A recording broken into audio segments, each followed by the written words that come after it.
صلی اللہ علیہ وسلم کی طرف بھی یہ منسوب کرتے ہیں کہ اللہ کے نبی صلی اللہ علیہ وسلم کی بھی یہی رائے ہے. اور دیکھیے یہ مفتی صاحب صحیح بخاری کی شرح ہے نا, عمدۃ القاری علامہ عینی رحمہ اللہ کی شرح ہے, تو اس میں آپ دیکھیں گے کہ علامہ عینی رحمہ اللہ نے بھی عمدۃ القاری جلد نمبر 11 صفحہ نمبر 127, یہ صفحہ یہ دیکھیں ہماری کتاب میں صفحہ نمبر 290 پہ یہ بات موجود ہے, صفحہ نمبر 290 اس میں نیچے ہم نے نقل کر رکھا ہے کہ امام مالک جو ہے علامہ عینی رحمہ اللہ کیا فرماتے ہیں, وہ رکعت تراویح کے بارے میں علماء کا اختلاف ذکر کرتے ہیں. اس کے بعد کیا کہتے ہیں, اس کے بعد کہتے ہیں کہ ایک قول نقل کرتے ہیں کہ ایک قول یہ ہے کہ 11 رکعت پڑھی جائیں گے, اور کہتے ہیں وَهُوَ اِخْتِيَارُ مَالِكِ لِنَفْسِهِ, وَهُوَ اِخْتِيَارُ مَالِكِ لِنَفْسِهِ, کہ امام مالک رحمہ اللہ نے اسی تعداد کو اختیار کیا. یہ میں نہیں کہہ رہا, یہ مفتی صاحب کوئی اہل حدیث عالم نہیں کہہ رہا ہے, یہ کون کہہ رہے ہیں, یہ آپ ہی کی یعنی فقہ حنفی سے نسبت منسوب اور ایک بہت بڑے امام, بہت بڑے علامہ جنہوں نے صحیح بخاری کی شرح کر رکھی ہے, انہوں نے صحیح بخاری ہی کی شرح میں یہ بات کر رکھی ہے کہ امام مالک رحمہ اللہ نے اپنے لیے 11 رکعت کا قول جو ہے اختیار کیا ہے.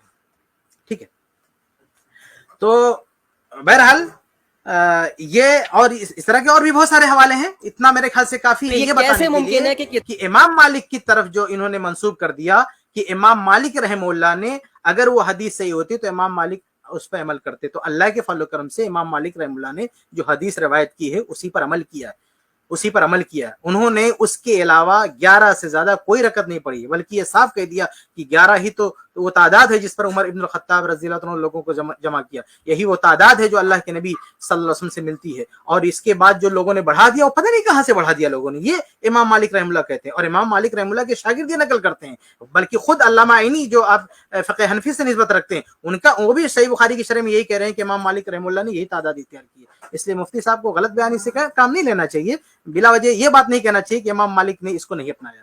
جی,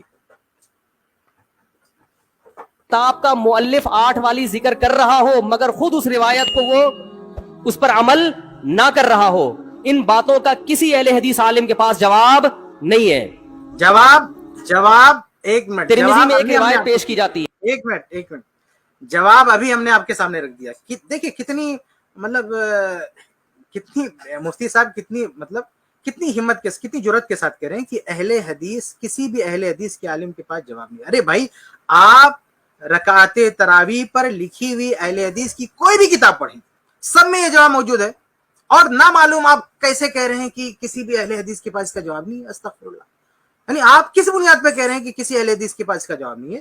ہم کہتے ہیں کون اہل حدیث عالم ہے جس نے رکعت تراویح پہ کتاب لکھی اور یہ وضاحت نہ کیا ہو کہ امام مالک رحمہ اللہ نے اسی تعداد کو اپنایا ہے. امام مالک رحمہ اللہ نے اپنی روایت کردہ حدیث ہی پر عمل کیا ہے, یہ ہر اہل حدیث عالم نے کہا ہے. لیکن یہ کہہ رہے ہیں کہ کسی اہل حدیث عالم کے پاس جواب نہیں ہے. کیسے نہیں جواب ہے؟ آپ جواب پڑھیے, آپ جواب کو بتا نہیں رہے ہیں, آپ اس کو پڑھ نہیں رہے ہیں, اور آپ کہہ رہے ہیں کسی اہل حدیث کے پاس اس کا جواب ہی نہیں ہے. جی آگے. امام احمد بن حنبل سے یہ روایت ہے کہ اس میں کوئی مخصوص عدد ثابت نہیں ہے, جتنی چاہے پڑھ لو. لیکن امام احمد کی جو اپنی اصل کتابیں فقہ کی, اس میں امام احمد کے شاگرد جو امام احمد سے ذکر کرتے ہیں وہ ذکر کرتے ہیں امام احمد بن حنبل کے نزدیک بھی 20 رکعتیں مختار ہیں. بس ایک منٹ سمجھ نہیں آ رہی میرا خیال ہے بات. مفتی صاحب اس کا آپ نے کوئی حوالہ نہیں دیا ہے کہ امام احمد رحمہ اللہ نے جو ہے 20 اپنے لیے منتخب کیا ہے. تو امام احمد رحمہ اللہ کے کسی بھی شاگرد نے ہماری معلومات کی حد تک ایسا ان سے نقل نہیں کیا ہے کہ امام احمد رحمہ اللہ نے یہ کہا ہو کہ 20 رکعت ہم اپناتے ہیں. بلکہ امام احمد رحمہ اللہ کا اس سلسلے میں جو قول ہے پوری دنیا جانتی ہے, سارے علماء جانتے ہیں کہ وہ یہ کہتے تھے کہ اس بارے میں کوئی متعین تعداد نہیں ہے. ان کا ماننا یہ تھا کہ جتنا چاہو پڑھ لو. آپ 20 کہاں سے لے آئے اس میں بھائی؟ امام احمد رحمہ اللہ کی طرف آپ نے 20 کہاں سے منسوب کر دیا؟ بلکہ امام احمد رحمہ اللہ بغیر کسی متعین تعداد کے جتنا ان کو توفیق ملتے تو نہ پڑھتے تھے. اور آپ نے تو کوئی حوالہ نہیں دیا, لیکن میں حوالہ دیتا ہوں امام احمد رحمہ اللہ کے صاحبزادے, ان کے جو بیٹے کی کتاب, ان کے جو بیٹے ہیں عبداللہ رحمہ اللہ, ان کی کتاب مسائل الامام احمد صفحہ نمبر 96, اس پہ وہ کہتے ہیں کہ رأیت ابی, میں نے اپنے ابا کو دیکھا, یصلی فی شہر رمضان, کہ وہ رمضان کے مہینے میں پڑھ رہے تھے کیا مالا احسی التراویح، تراویح پڑھ رہے تھے، ہاں ولا یصلی بین التراویح شیء وکان یکرہ مالا احسی التراویح، یعنی وہ اتنی تراویح پڑھ رہے تھے جتنا میں گن، تراویح یعنی وہ جو ہے 4 رکعت پڑھ کے، یعنی اتنا زیادہ وہ پڑھ رہے تھے کہ میں اس کو گن نہیں سکتا تھا، یعنی بغیر کسی متعین تعداد کے وہ پڑھتے جا رہے تھے۔ تو ان کے صاحبزادے تو کہہ رہے ہیں کہ امام احمد رحمہ اللہ نے اس سلسلے میں کوئی تعین نہیں کی ہے، وہ بے حساب یعنی بغیر کسی اعداد و شمار کے پڑھتے جا رہے تھے۔ امام ترمذی رحمہ اللہ نے بھی امام احمد رحمہ اللہ کے حوالے سے یہی بات نقل کی ہے۔ تو امام احمد رحمہ اللہ کا یہ قول معروف ہے، آپ پتہ نہیں کہاں سے 20 لے آئے کہ امام احمد رحمہ اللہ نے 20 کی بات کی، کہاں کہی ہے بھائی، کون سی کتاب میں امام احمد رحمہ اللہ نے کہی ہے؟ اور امام احمد رحمہ اللہ کی کس شاگرد نے یہ بات نقل کی ہے؟ میں تو ان کے بیٹے سے نقل کر دیا کہ ان کے صاحبزادے نے کہا ہے کہ وہ پڑھتے جا رہے تھے اور ہم اس کو گن نہیں سکتے تھے کتنا پڑھتے تھے، یعنی کوئی اس کا حساب کتاب نہیں تھا، لیکن آپ کہہ رہے ہیں کہ نہیں وہ 20 پڑھتے تھے، تو کہاں پہ یہ لکھا ہوا کہ 20 پڑھتے تھے؟ تو بہرحال آپ نے کوئی حوالہ نہیں دیا، بغیر حوالے کی بات کی ہے۔ آگے دیکھتے ہیں آپ کیا بولتے ہیں۔ ابھی فقہ حنبلی میں تراویح کی رکعتیں کتنی ہیں؟ 20۔ اور امام ابو حنیفہ کے نزدیک بھی لوگ پتہ ہے مجھ سے کیا کہتے ہیں، لوگ جو ہے نا کہتے ہیں کہ یار آپ حدیثوں کا انکار کر رہے ہو جس میں 8 آتا ہے۔ مفتی صاحب آپ نے امام ابو حنیفہ رحمہ اللہ کی بات کہی ہے، ایک منٹ، تو امام ابو حنیفہ رحمہ اللہ بھی 20 کہتے تھے، ہاں یہ بات کہاں لکھا ہے؟ امام ابو حنیفہ رحمہ اللہ نے 20 رکعت کی بات کہی ہے، یہ بات آپ نے کہاں سے نقل کی ہے؟ یعنی امام ابو حنیفہ رحمہ اللہ کے کس شاگرد نے نقل کیا کہ امام ابو حنیفہ رحمہ اللہ نے کہا کہ 20 رکعت تراویح پڑھو، یا وہ 20 رکعت تراویح پڑھتے تھے؟ بغیر دلیل کے آپ نے یہ بات کہہ دی ہے۔ میں آپ کو بتاؤں، دیکھیے امام ابو حنیفہ رحمہ اللہ کے تعلق سے یعنی رکعت تراویح کی بابت، یعنی رکعت تراویح سے متعلق ہماری معلومات کے حد تک کوئی قول صحیح سند سے ثابت نہیں ہے کہ امام ابو حنیفہ رحمہ اللہ نے کچھ کہا ہو کہ کتنی رکعت تراویح ہے، اس بارے میں کچھ بھی نہیں ملتا ہے۔ ہاں ان کے جو شاگرد امام محمد، انہوں نے 11 رکعت تراویح کا ذکر کیا، اسی کو اپنایا ہے۔ چنانچہ ایک چیز میں آپ کو دکھاتا ہوں، ہماری جو کتاب ہے صفحہ نمبر 292 پہ میں نے اس کا ذکر کیا ہے، 292۔